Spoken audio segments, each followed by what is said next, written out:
Hey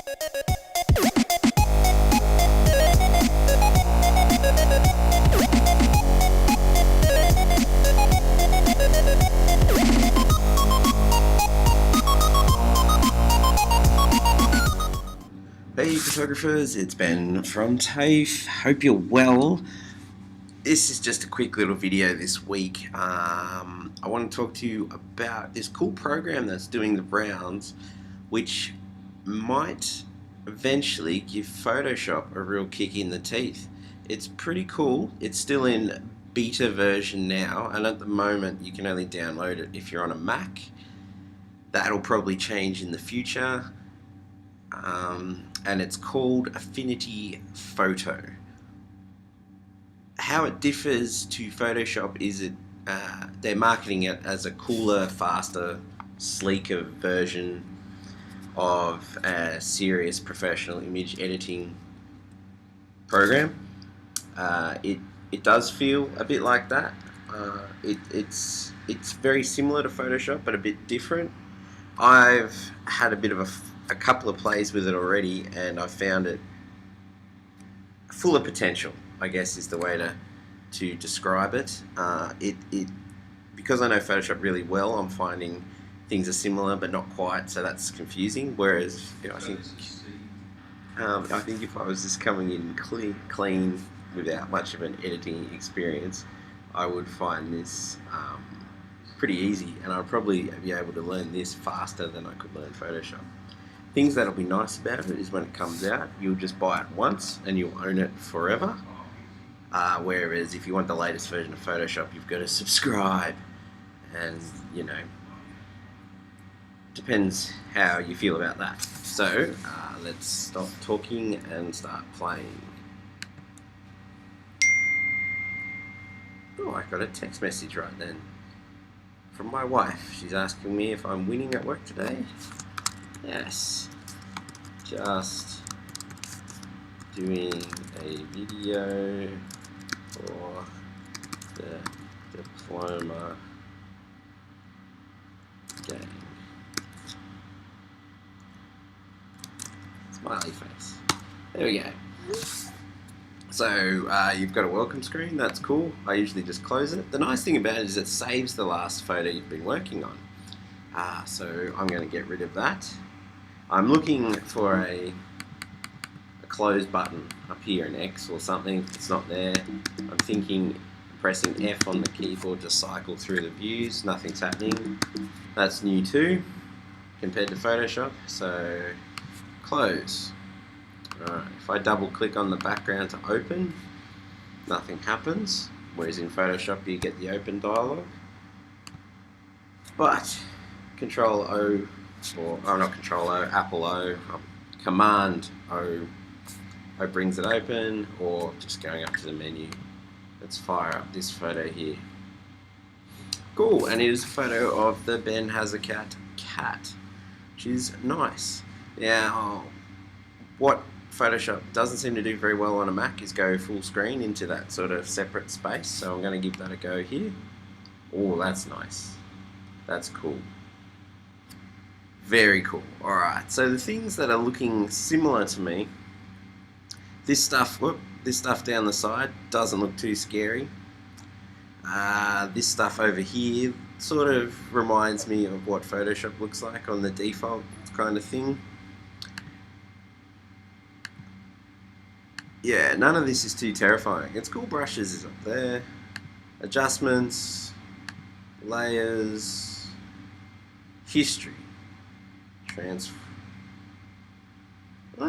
Okay, cool. Alright, so let's just go with some basic stuff. So usually when I edit a photo, I'll go back to my newspaper roots, and I want to try and get this photo in to the editing program and out of it in a couple of minutes really quickly. So I'm just going to give this a crop. I'm going to boost the colors with levels, maybe curves, throw some sharpening down, maybe a vignette, and yeah, so just a basic edit. So out of habit for me, I always start with levels. Actually, let's let's be safe, and let's say I want to duplicate this layer so I don't sort of, screw around messing up the background layer. In Photoshop, that's Command J. And it is in here too. That's cool. That's a good start. Alright, now I want to do levels. I'm guessing I can go through the adjustments thing and do levels this way. Okay, so you click on it, you get a default, you get a couple of thumbnails to choose from. Let's say I want the default. Okay, cool. Okay, right. So I've got, instead of little arrows to drag inwards, I've got two sliders. One that, I guess, darkens from the darks, and the other one that pushes from the... Okay, alright, I can do this. So let's go to there. Let's go to there. That's probably losing a bit of info in my cat's face there. His name's Soda, by the way, but I can live with that. Alright, now what's that done to my layers? Okay, it's added an adjustment layer. Fine. Hunky-dory. Alright, let's go. What if I wanted to just lighten up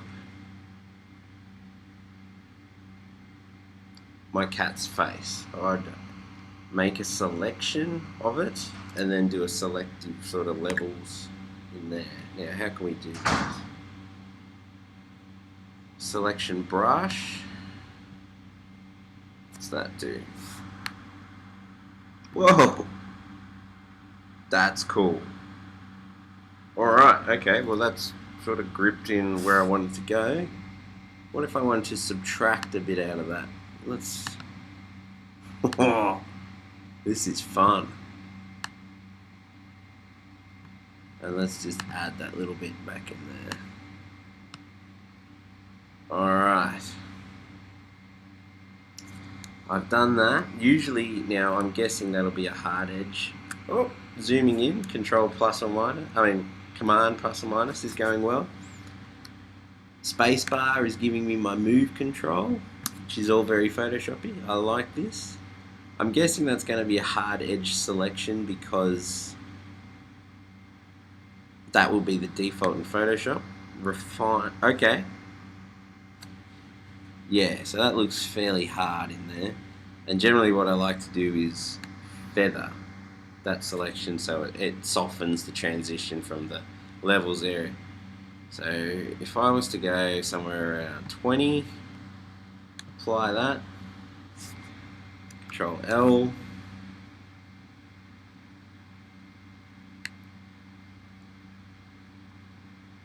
let's push it too far just so I can sort of see how the edge looks.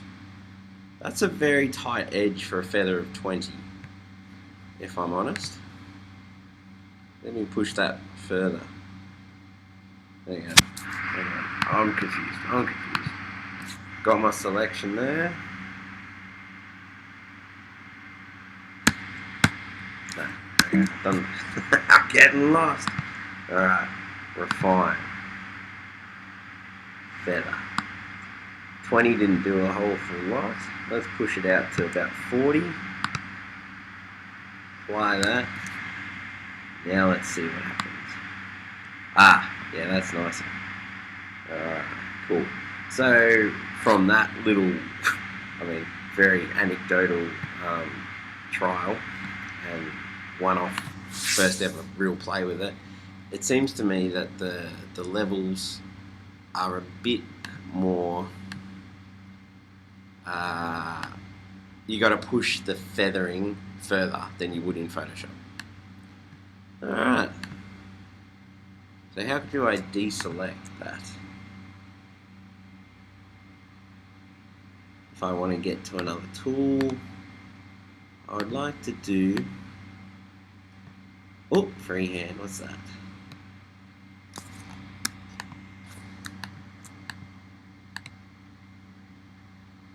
Alright, I can't quite work out how to deselect with a right click or a, click on something else kind of thing. It's not quite working for me yet. Command D. Okay, alright, I can live with that. Instead of just clicking off a selection, I Command D. Okay, can live with that. So let's see if Command O zooms back out. Beautiful. This is cool. What if I want to boost the vibrance of just overall? Would I go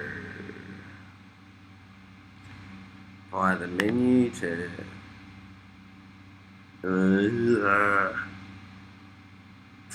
sorry, adjustments. Let's try down here. Vibrance. Alright, again we've got our presets. We've got a default, we've got a simplify, and we've got a complicate.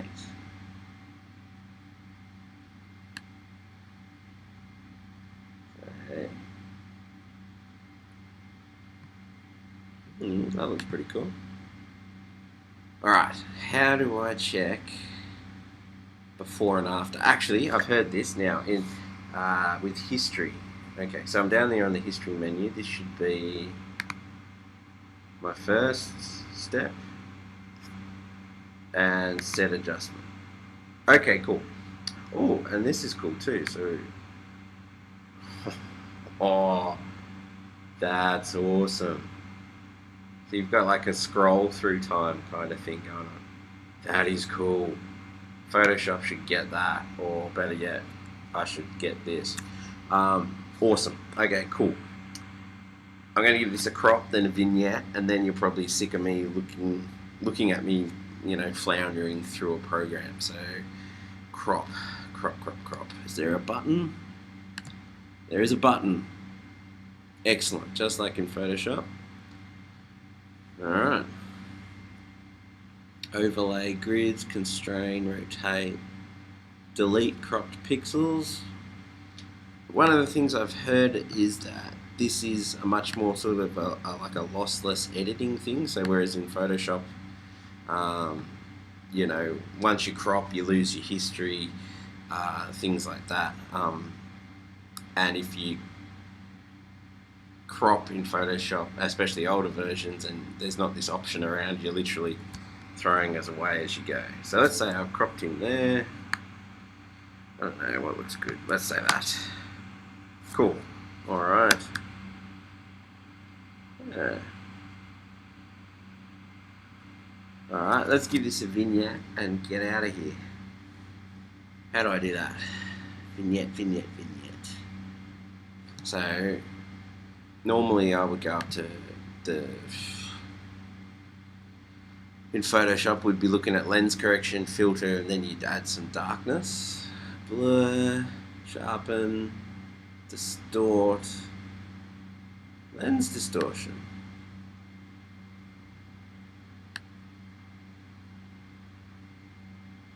Not much is going on there. Okay, let's cancel that. Filters. Vignette. There's literally a vignette filter. That is cool. It's under colors, which I wouldn't have thought to look there. I would have just, you know, thought it was a... Oh, that's cool.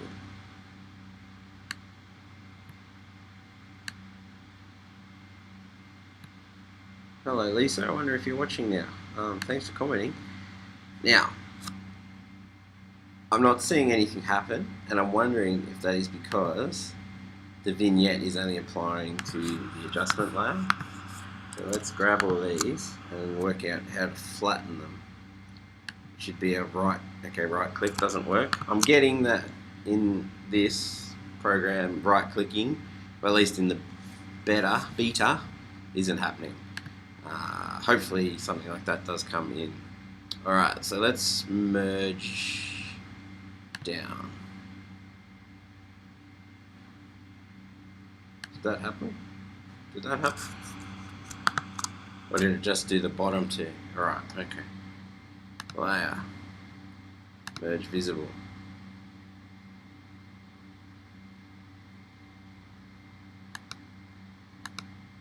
Alright. Okay, so it's added, it's sort of done like the layer stamp mask thing by the looks of that.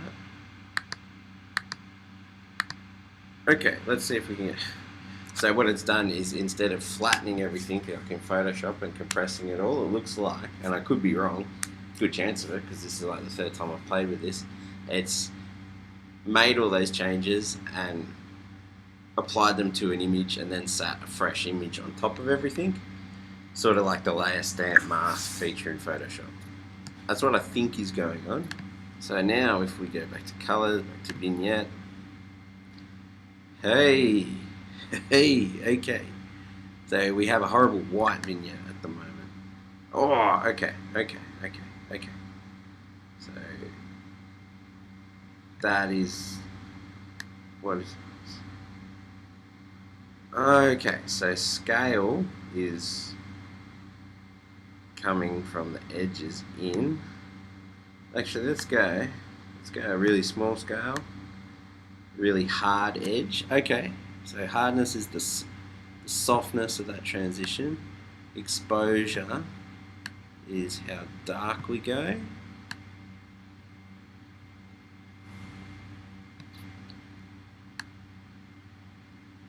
Okay, before and after. Oh, that's cool. And I can move the line. Oh, woo, this is cool. All right. Okay, I'm calming down. All right, this is good. All right. Ta-da! Okay, let's say we're done. I'm not totally in love with that vignette, but okay, this is long enough. This is good play. Let's save it. I've done Command S.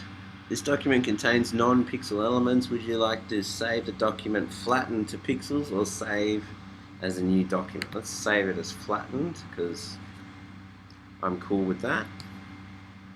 And then save as, what do we got to choose from in here?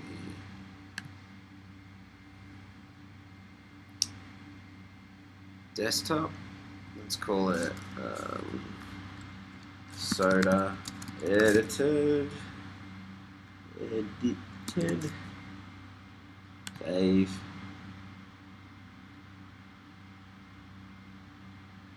Is it going to give me some options, or is that it? I think that's it. Alright, let's go back to the desktop. So we've got soda edited, and it's bringing us over here. I'm not convinced that's a JPEG though. Saved it as an Affinity document. Okay. I want it as a JPEG. Let's see if I can get it as a JPEG. Export.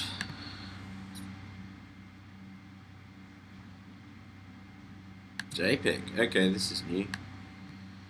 Progressive. Yeah, whatever. Sounds good. Soda edited. JPEG.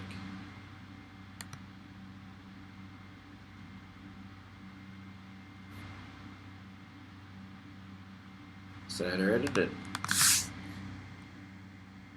Cool. Alright. Well, that is my very first play around for realsies with Affinity Photo.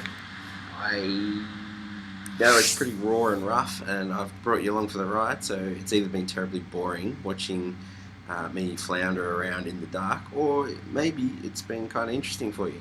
Either way, I'm going to keep working with this software for a bit, because I think it'd be a cool thing to have learned under my belt. If you've got a Mac, give it a whirl. Just Google Affinity Photo, you'll find your way to their website, then you'll find your way to download the beta version. You can have a play with it. If you hate it, you haven't lost anything, you haven't paid for anything. If it's cool and you like it, go to town with it and push it and see what you can do with it. It's I'm enjoying it for now. Well, I thought that little bit of editing was fun. So anyway, talk to you soon. Have a really good week, and catch you later.